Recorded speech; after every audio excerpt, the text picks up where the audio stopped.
Olá, meus amigos. O evangelho de hoje é Lucas 4, de 1 a 13.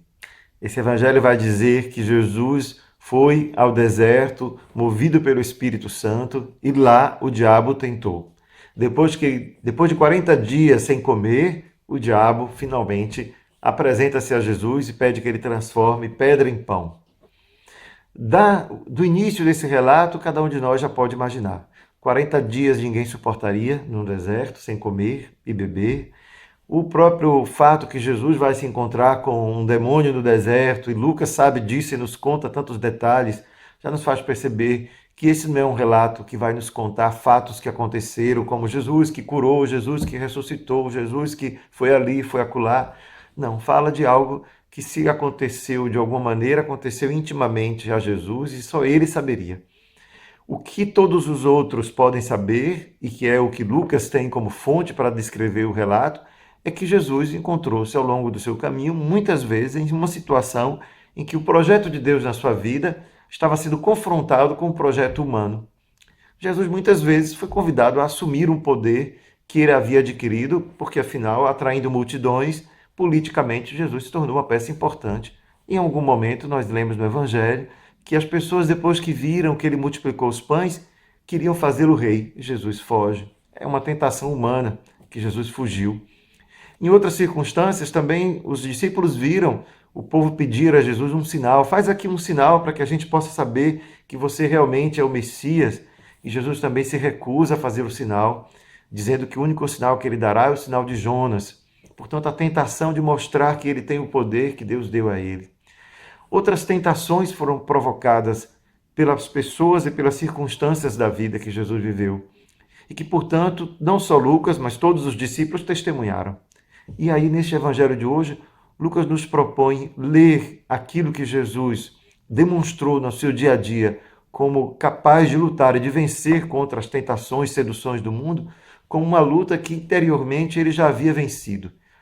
Então, tudo aquilo que em algum momento da vida de Jesus se opôs ao projeto de Deus e que Jesus foi capaz de modificar as tentações que estavam em sua volta, modificar o contexto que estava em sua volta, para reafirmar o seu desejo de servir e seguir apenas aquele que o chamou, mostra para nós, então, que aquilo que Lucas está contando não é irreal, mas o modo como ele conta é um modo literário. Portanto, Jesus foi tentado? Foi colocado à prova, temos muitas testemunhas disso ao longo do Evangelho, mas o modo como Lucas nos conta é um modo que é adequado à maneira de compreender, de escrever do seu tempo. Por exemplo, 40 dias. Moisés passou com o povo 40 anos no deserto. Aqui Lucas usa 40 dias. Elias também ficou no deserto 40 dias. Portanto, o 40 já é um número simbólico, a gente sabe disso. Só que enquanto Moisés no deserto foi o povo quem cedeu à tentação e adorou ao, ao, ao, ao vitelo de ouro, ali Jesus responde ao demônio: somente a teu Deus adorarás. Portanto, Jesus responde ao demônio na maneira contrária àquela que o povo já havia respondido uma vez quando também esteve no deserto. Portanto, é simbólico tudo aquilo que Lucas nos apresenta. A própria imagem do demônio que está ali é também simbólica dessas forças que vão lutar contra o desejo de Jesus de servir, de seguir apenas ao Pai, renunciando a si mesmo, renunciando à sua vontade de, claro, permanecer na vida, renunciando a uma vaidade natural de mostrar que ele recebeu de fato essa missão do Pai, renunciando a usar o poder que Deus deu a ele em benefício próprio, todas as tentações que são um projeto humano. E por isso, cada um de nós, quando pensa na própria vida, nas próprias tentações, não precisa imaginar uma força que está ali falando no pé do ouvido, não precisa imaginar uma mudança de humor, uma energia que sobe, uma coisa muito comum no nosso povo, de imaginar que Deus vai nos permitir uma tentação que possa ir além da nossa capacidade humana. Portanto, os maiores demônios, que podemos chamar assim, as maiores forças que se opõem ao projeto de Deus na nossa vida estão dentro de nós. E que a gente é chamado a lutar com a graça do Espírito Santo. E que o deserto é o deserto da luta cotidiana. Não é um deserto que precisamos imaginar fisicamente, é um deserto que já existe. Ele existe cada vez que a gente se esvazia também.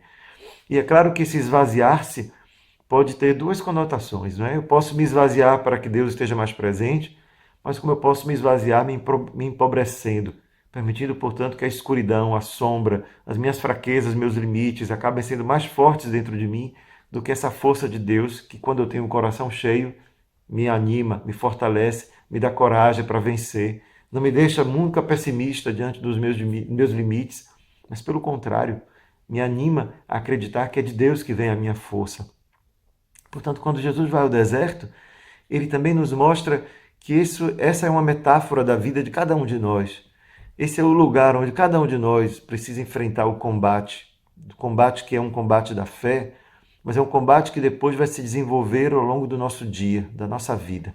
Portanto, se interiormente você não luta, se interiormente você não assume aqueles ideais, que é o ideal do reino de Deus, o projeto de Deus na tua vida, quando os projetos humanos se apresentarem, você não vai se encontrar capaz de dar uma resposta. Portanto, Deus te chama ao deserto para que você se fortaleça, tomando consciência das provações, tomando consciência do seu limite humano, tomando consciência dos projetos que podem ser contrários ao projeto de Deus, para que ali você reencontre-se com aquela força original que te chamou à vida, que chamou à fé e que te deu, portanto, pela graça, a esperança da vida eterna. Que no deserto do cotidiano, depois de ter vencido essa batalha dentro de nós com a força do Espírito, a gente possa ser capaz de continuar lutando pelo reino de Deus. Que os projetos humanos sejam sempre vencidos pelo projeto maior de paz, de justiça, de amor, de tudo aquilo que representa o reino de Deus e o evangelho que Jesus nos ensinou. Um grande abraço, feliz Quaresma.